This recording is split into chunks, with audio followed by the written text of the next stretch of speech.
For this problem, we want to fill in the missing blank that's within our proof here. And to begin, we want to go ahead and just start from the beginning, and we'll read through the proof step by step, and once we get to that last one, see if we can determine what the answer should be. So it says, given that ABCD is a parallelogram with diagonal AC, we want to prove that BAD is congruent to angle DCB. So I'm going to go ahead and mark that on here. We have BAD, which is this one right here, and DCB. Alright, so it says, as we start off our proof, we're going to look at each statement, each reason, until we get to that blank. So ABCD is a parallelogram with diagonal AC is the given. AB is parallel to CD. So AB, remember these little carets mean parallel?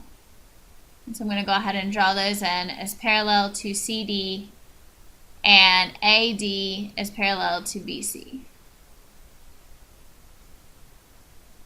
And that is definition of a parallelogram. Now, since we have this diagonal, we know that angle 2 is congruent to angle 3.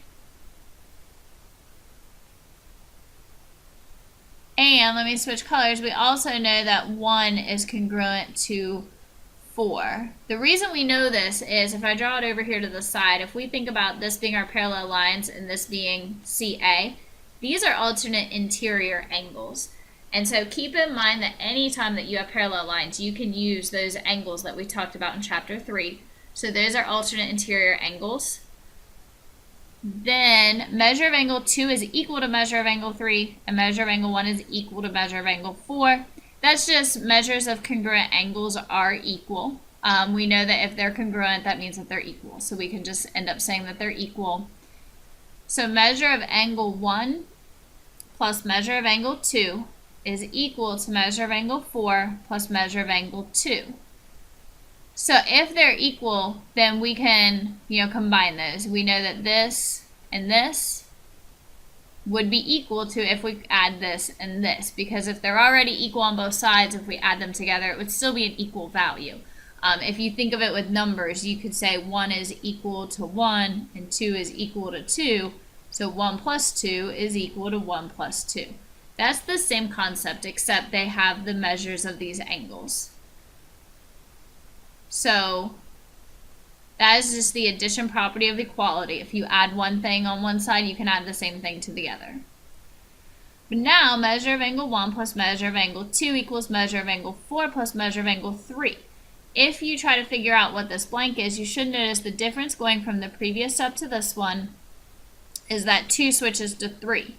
What lets us do that is because we found out in this step that they are equal. And so your answer for this one would be that we're just substituting in that value. So substitution for B would be the correct answer here.